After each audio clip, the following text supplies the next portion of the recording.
Before we make viewers depressed with our coverage of world news, we first get to make them sad with our coverage from the world of gaming. Overwatch game director, certified legend, and Blizzard vice president, Jeff Kaplan, announced that he would be leaving Blizzard after almost 20 years at the company. In a short departing message, Daddy Jeff thanked both Blizzard employees and the larger player base for their long-running support. Kaplan joined Blizzard all the way back in 2002 as a designer on World of Warcraft, and in 2009 led the development of Project Titan, which would then go on to become Overwatch. The long-awaited Overwatch 2 has yet to receive a release date. However, Blizzard have assured fans that the project is in good hands, with Jeff's place being taken by Overwatch Assistant Director Aaron Keller. Updates from the Overwatch team have been one of the major criticisms from the fan base in recent times, as there has been little to no communication between the team and fans ever since the announcement of Overwatch 2. However, there is an old saying in the world of game development: a delayed game is eventually good, but a rushed game is forever bad.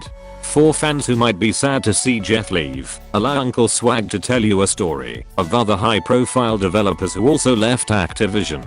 Jason West and Vince Zampella were the leads at Infinity Ward when the Modern Warfare titles made Call of Duty the biggest shooter franchise the world had ever seen. However, after complications with their bonuses, after just shipping Modern Warfare 2, the pair were fired from the company.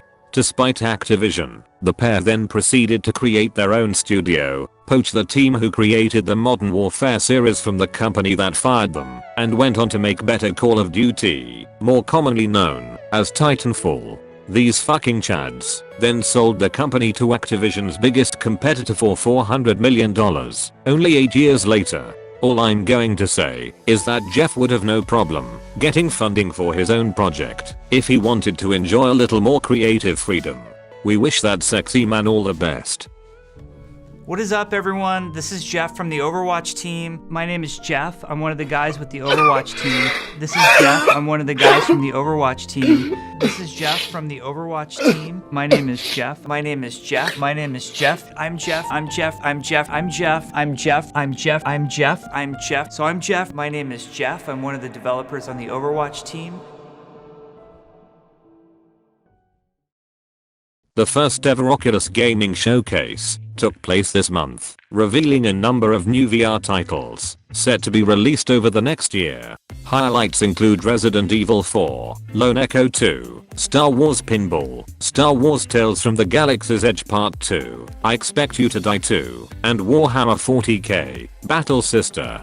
Fans of the long dormant snowboarding genre will also be happy to see the reveal of Carve Snowboarding, a VR experience brought to life by the same developers who created 1080 Snowboarding, a game which first saw the light of day over 20 years ago. Your 5-year-old self would be losing their shit if they saw this now. Speaking of crapping your pants, the event also brought its own share of horror titles, including the first-person Cry 'Em Up, Wraith the Oblivion Afterlife, and The Walking Dead, Saints and Sinners.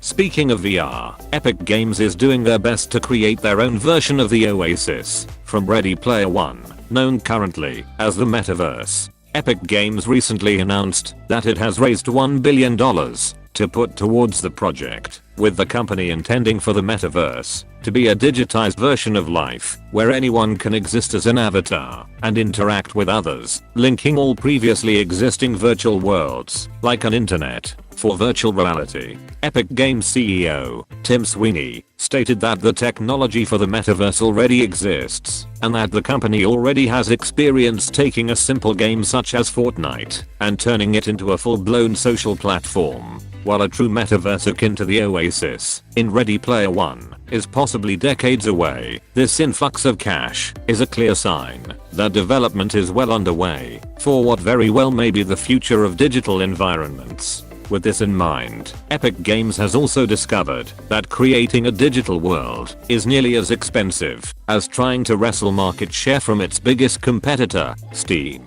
The company has reportedly lost $300 million on growing the Epic Store since its release, which is mostly from offering exclusive games and free titles. Epic Games will often pay generous deals to publishers for exclusivity rights, as it allows game devs to completely remove the risk from an already unstable industry, knowing that Epic Games will cover costs, regardless of sales on the platform. For example, Epic paid 505 Games $10.45 million for Control exclusivity in 2019.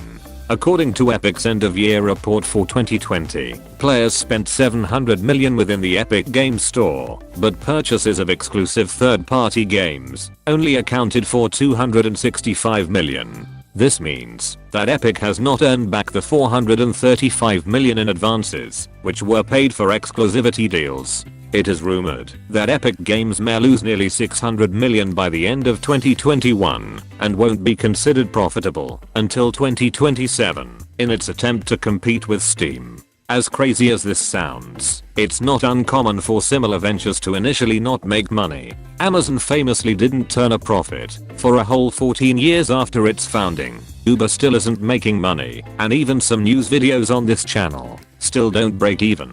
It's just how these kinds of things are. The Epic Games Store is going to eventually get their shit together, but until that time, they'll just have to sell a few more Fortnite skins to get by. Meanwhile, a Knights of the Old Republic remake is reportedly in the works. Apex Legends Mobile will be launching this year, and Amazon Games has officially cancelled more games than it's released.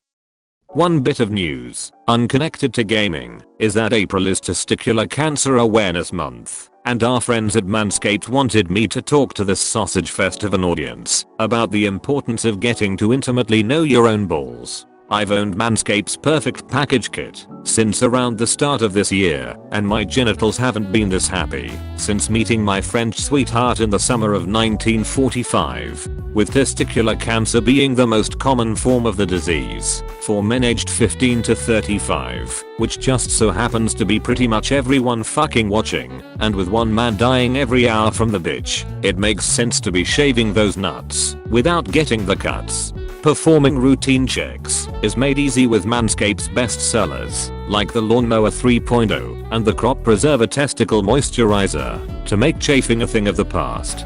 Going to manscaped.com/TCS will get you educated on how to identify early signs of the disease, because as Ice Cube once said, you should check yourself before testicular cancer becomes a problem. As always, using the code on screen with the link in the description will also get you free shipping and an easy 20% off. Manscaped, nice cock homie.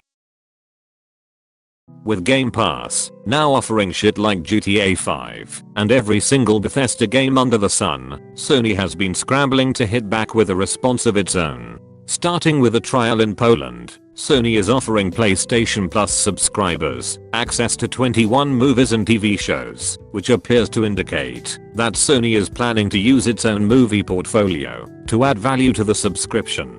The trial service is set to add new titles every 3 months at no additional cost. However, no comment was made on whether Video Pass will be expanded to other regions. For Sony, this seems to be an easy way to make PS Plus more enticing, but it remains to be seen if it will affect the growth of the subscription service. This comes after reports began to circulate that there has been unrest within the PlayStation umbrella of developers, stating that Sony is focusing far too much on big AAA titles. It seems as though Sony has decided to take a safer approach to its game development philosophy, with projects like Days Gone 2 being rejected for the tried and true Uncharted series, and the original Last of Us getting a remake for some fucking reason. Sony's upcoming console sellers include God of War Ragnarok, Deathloop, and Horizon Forbidden West. Electronic Arts has been granted a patent for its dynamic difficulty adjustment technology this month, which utilizes cloud-based artificial intelligence to automatically adjust the difficulty of games based on player interaction. By collecting thousands of data points, the AI is able to analyze whether the player is struggling with the game or finding it too easy, and will scale the difficulty to match the player's ability. EA intends to use the platform to keep players engaged for as long as possible, stating that often games that are too difficult or too easy will result in less enjoyment for a user.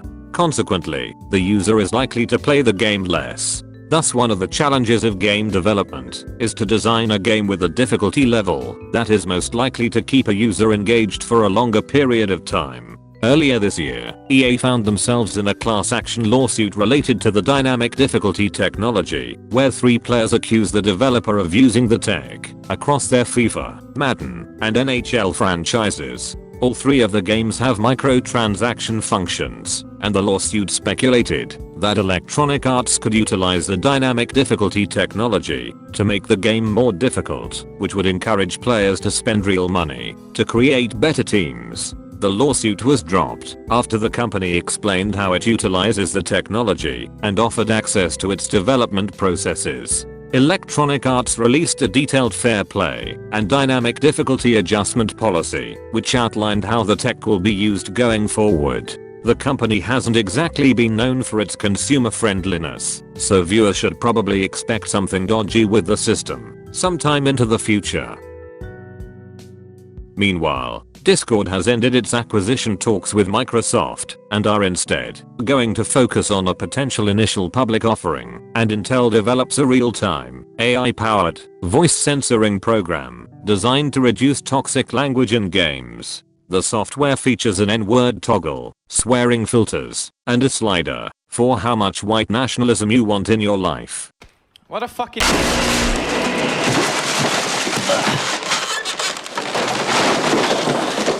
I tried so fucking hard to find out whether this was an April Fool's joke, but came up empty-handed. It's a fucking real thing. As much as we don't usually go through upcoming changes for particular games, viewers probably shouldn't be here if they don't want me talking about anything related to Titanfall. Leave that no favoritism shit for the regular news. Season 9 of Apex Legends, simply called Legacy, will see the daughter of fan favorite pilot, Viper, join the roster. The cinematic showcased the fate of Viper's North Star Titan, now being converted into a flight-capable jetpack, leading to the new character, Valkyrie, joining as a much-needed high-mobility legend in the Apex games. The update also brings with it new map changes, a fucking compound bow, and a new separate arena mode, focusing on more intimate combat. With Titanfall fans feeling awfully neglected since the launch of the extremely successful Apex Legends, it seems as if they are planning to appeal to their old fan base by merging the 2 franchises that have historically had little to do with each other. The Apex cinematic, along with a Steam sale, left Titanfall 2 with an impressive 17,000 concurrent players after its release, leaving many to believe that there still might be hope for a sequel yet. Apex Legends Season 9 drops on the 4th of May. In terms of new releases, April saw the release of Outriders, Returnal on PS5, Neo Replicant on PC, and new Pokemon Snap on Nintendo Switch. May is set for another solid lineup of game launches, including Resident Evil Horny Jail, Hood Outlaws and Legends, Mass Effect Legendary Edition, Subnautica Below Zero, Deathloop on PS5, and Biomutant. Viewers who want to know what happened outside the world of gaming can watch our regular news entry at the end of the month.